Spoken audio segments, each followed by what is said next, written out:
Back in the brew room, and I haven't made a video in forever, so I figure we'll show you some stuff, how things are progressing on the homebrew system. Oh, I got a pump now, that's pretty sweet. A little chugger pump with valves. Those valves are set up so I can let air out of the pump, which is good. So now I'll take you through my brew day. First, I use my strike water in my kettle because it's much larger than my sparge water. So I keep my sparge water in here.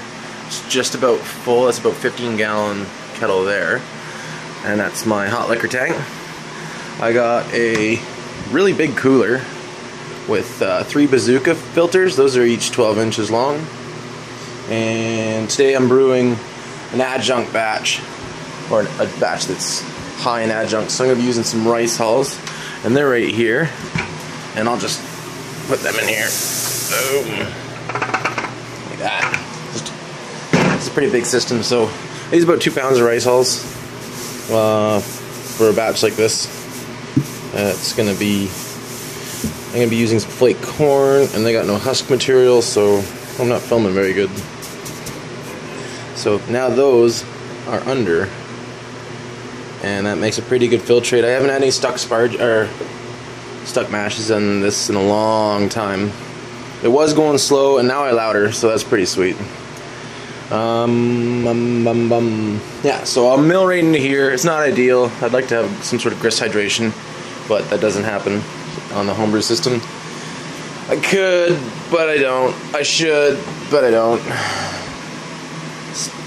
Yeah, I might look into it later. I'm still getting about 72% efficiency, which isn't bad for a homebrew setup. And so my typical brew day starts in the mash. I pump my strike water out of my kettle.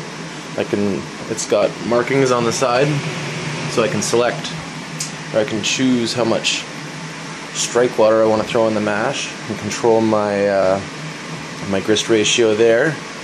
Get the viscosity just right.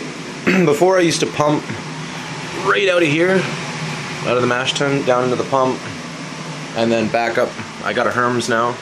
That's just a 25-foot half-inch stainless steel coil in there, and everything's manual. Like needle valve on the burner, the ball valves on the tanks. It's all completely manualized now.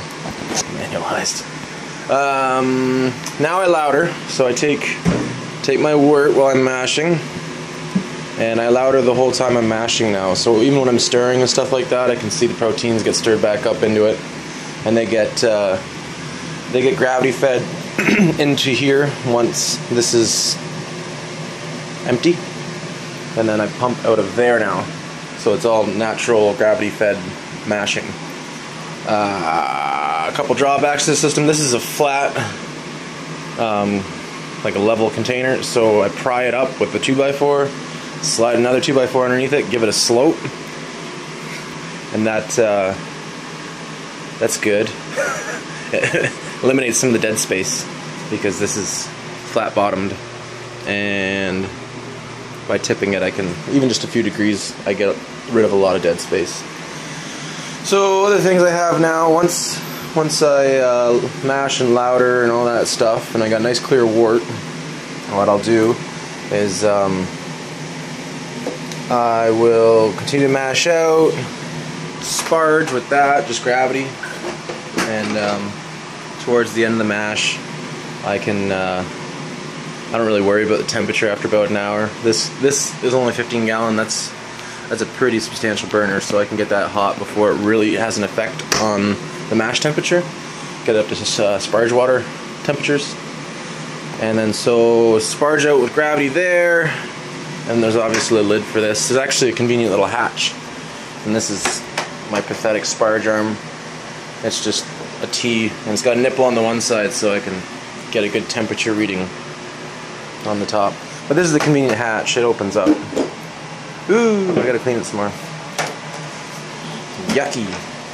Yucky, yucky. Bad homebrewer, Rob. Oh well. I'll clean it. So, it's my kettle. Once I mash out, I have a kettle full of wort. I'm using, used to use those sacks, now I'm using a stainless steel hop spider. It's not the best, the proteins tend to clog it up. I pump out, now I got this counterflow wort chiller, inline chiller, and an output temperature oxygenation assembly where I inject my oxygen once it's cool. I've also even incorporated that kettle there, the liquor tank. I'll use the discharge from the counterflow and fill that, and that'll come out of the kettle, and I'll use that coil to pre-chill my chiller. It just basically makes it a longer chiller, 2 coils instead of 1. And I can get things down to about 22 degrees or so Celsius after brew day. So I can pitch ales almost right away because I'm at room temperature, more or less. This room's a little bit hotter than I want it to be in the summer, but I've been, as you can see, I've been making a fair amount of beers. There's mead over there, and those are ciders back there. And then some of these are like a barrel project I'm doing, so it's not all going to be ready at the same time. And I'm not that big of an alcoholic?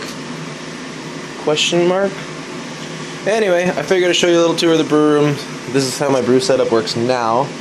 And I should be, I got big plans coming up, but I won't spoil them. So that's a quick tour of the brew room. I'll put another video up one of these days and show you the bar. Anyway, cheers guys.